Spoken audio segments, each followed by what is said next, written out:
আসসালামু আলাইকুম ওয়া রাহমাতুল্লাহ। আপনাদের সাথে কথা বলছি প্রফেসর ডক্টর মোহাম্মদ মহিউদ্দিন উজ্জ্বল। বাংলাদেশের রাজনৈতিক অঙ্গনে এখন সবচাইতে গুরুত্বপূর্ণ খবর হচ্ছে গিয়ে জিয়া পরিবারের ২ কাণ্ডারি। বেগম খালেদা জিয়ার স্বাস্থ্যের কি অবস্থা এবং জনাব তারেক রহমান বাংলাদেশে কবে ব্যাক করছেন। সো আমরা সর্বশেষ যে ইনফরমেশনগুলো আছে সেগুলোকে এক করে আপনাদের সামনে তারেক রহমানের দেশে ফেরা এবং বেগম খালেদা জিয়ার স্বাস্থ্যের অবস্থা এটা নিয়ে একটু পর্যালোচনা করতে চাচ্ছি। সর্বশেষ যা জানা গেছে সেটা হচ্ছে বেগম খালেদা জিয়াকে ঘুমের ওষুধ দেওয়া হয়েছে, প্রচণ্ড রকমের শক্তিশালী ওষুধ, এবং তার শরীরে ওষুধ প্রয়োগ করা হচ্ছে এবং সে ওষুধগুলা তার শরীর রেসপন্স করছে, মানে সেগুলো গ্রহণ করছে এবং ওষুধ কাজ করছে। এখন তাকে কৃত্রিমভাবে কিছু যন্ত্রপাতি দিয়ে তার শরীরের যেই শ্বাস প্রশ্বাস বা অন্যান্য যে কার্যক্রমগুলো আছে, মলমূত্র, ওগুলো হয়তো বা নিষ্কাশনের বা ওগুলো প্রসেস করার ব্যবস্থা করা হচ্ছে, এবং ডাক্তাররা তাকে কনস্ট্যান্ট অবজারভেশনে রাখছে। এবং একটা অবজারভেশনের কিছু পয়েন্ট আছে যে 12 ঘন্টা, 24 ঘন্টা, 48 ঘন্টা, এরকম একটা ব্যাপার।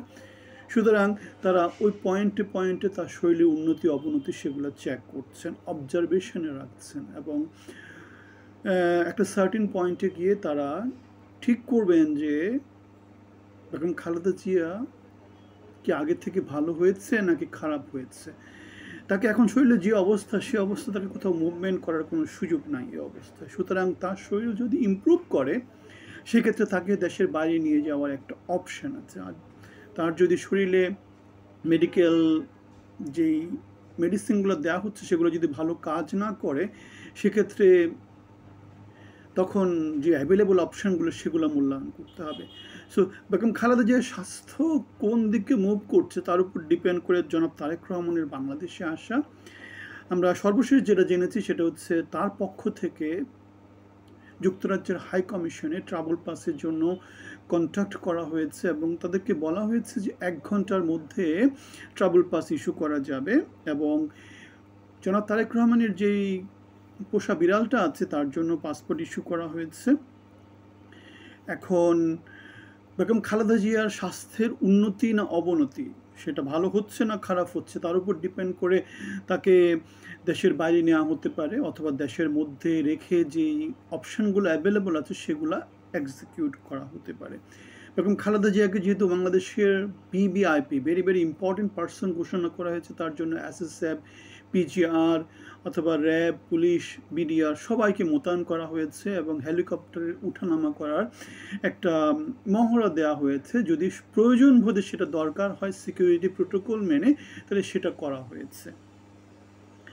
এখন বেগম খালেদা জিয়াকে যদি কোথাও ট্রান্সফার করা হয় সেটা ইউকেতে হতে পারে, সেটা সিঙ্গাপুরে হতে পারে, সেটা থাইল্যান্ডে হতে পারে।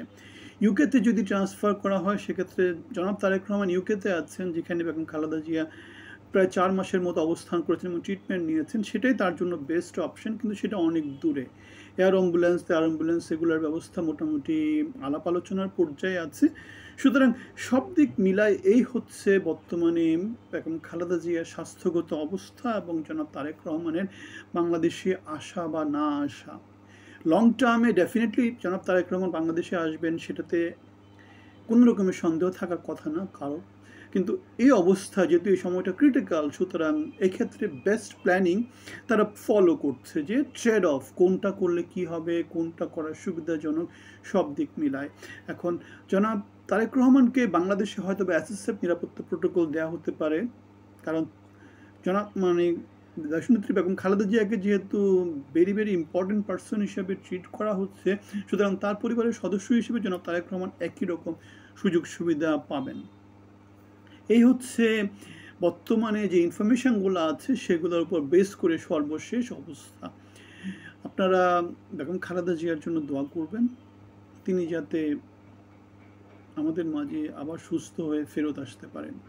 বাংলাদেশের তাকে আরও দরকার আছে, কারণ বাংলাদেশ সংকট এখনও শেষ হয়নি। বাংলাদেশের সংকট এখন হয়তো নতুন দিকে মোড় নিতে পারে। ফ্যাসিজম পরবর্তী কোন দিকে যাবে সেটা আমরা জানি না। ভালো থাকবেন।